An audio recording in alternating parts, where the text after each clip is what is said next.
नमस्कार दोस्तों, स्वागत है आप सभी का हमारे YouTube चैनल ज्योतिष फलादेश विज्ञान पर। जैसा कि आप सभी को विदित है कि आजकल हमारी चर्चा परिचर्चा षट्पंचाशिका पर चल रही है। षट्पंचाशिका से पूर्व हम सभी लोगों ने चर्चा करी लघु पाराशरी की और अपनी वीडियो के माध्यम से लघु पाराशरी के सिद्धांतों को, लघु पाराशरी के सूत्रों को, लघु पाराशरी के नियमों को समझने का प्रयास कर रहे हैं। कल की वीडियो के माध्यम से षट्पंचाशिका के प्रथम श्लोक की हम सभी लोगों ने चर्चा करी और षट्पंचाशिका के प्रथम श्लोक को भावार्थ सहित, आशय सहित, सिद्धांत सहित स्पष्ट करने का प्रयास हमारे द्वारा किया गया। षट्पंचाशिका के प्रथम श्लोक से हम सभी लोगों ने समझा कि च्युतिर्विलग्नात्, अगर कोई प्रश्नकर्ता आपसे च्युति के संबंध में प्रश्न पूछ रहा है, च्युतिपरक प्रश्न पूछ रहा है, तो च्युतिर्विलग्नात्, लग्न से किसी भी ज्योतिषवेत्ता को प्रश्नकर्ता के प्रश्नों का उत्तर देना चाहिए। हिबुकाच वृद्धि यानी जन्म कुंडली के चतुर्थ स्थान से वृद्धि परक प्रश्नों का उत्तर देना चाहिए और मध्यात् प्रवासो, जन्म कुंडली के मध्यम स्थान यानी दसम स्थान से प्रवास संबंधी प्रश्नों का विचार करना चाहिए। अगर प्रश्नकर्ता आपसे प्रवास संबंधी प्रश्न पूछ रहा है तो प्रवास संबंधी प्रश्नों का उत्तर देने के लिए जन्म कुंडली के दसम स्थान का अवलोकन करना चाहिए। जन्म कुंडली नहीं अपितु प्रश्न कुंडली के।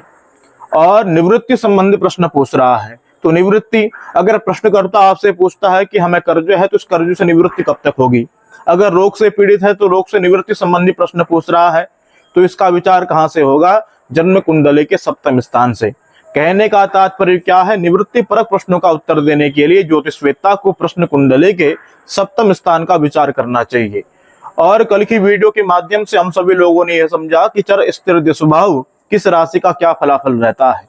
अगर प्रश्नकर्ता निवृत्ति परक प्रश्न पूछ रहा है, सप्तम स्थान से विचार किया, अगर वहां पर चर राशियां हैं तो निवृत्ति जाननी चाहिए, अगर स्थिर राशियां हैं तो निवृत्ति नहीं जाननी चाहिए, अगर दिशोभाव राशियां हैं तो निवृत्ति में विलंब जानना चाहिए। इन विषयों को कल की वीडियो के माध्यम से स्पष्ट करने का प्रयास मेरे द्वारा आप सभी ज्योतिष प्रेमियों के समक्ष किया गया था। अब षट्पंचाशिका के द्वितीय श्लोक की हम सभी लोग चर्चा करते हैं। आपको स्क्रीन के माध्यम से श्लोक दिख रहा होगा, आप इस श्लोक का स्क्रीनशॉट भी ले सकते हैं। यो यो भावः स्वामी दृष्टो युतो वा सौम्यर्वा तस्य भावस्य वृद्धिः पापेरेव तस्य भावस्य हानि निर्दिष्टव्याम पृच्छतो जन्मतां वा।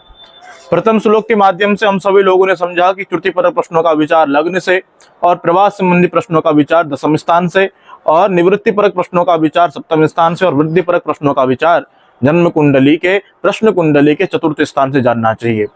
अब द्वितीय श्लोक में लिखा कि यो यो भाव स्वामी दृष्टो युतो वा, जो भाव अपने स्वामी से दृष्ट हो, जिस भी भाव से हम विचार कर रहे हैं, अगर उस भाव के स्वामी की दृष्टि उस भाव पर पड़ रही है तो उस भाव की वृद्धि जाननी चाहिए।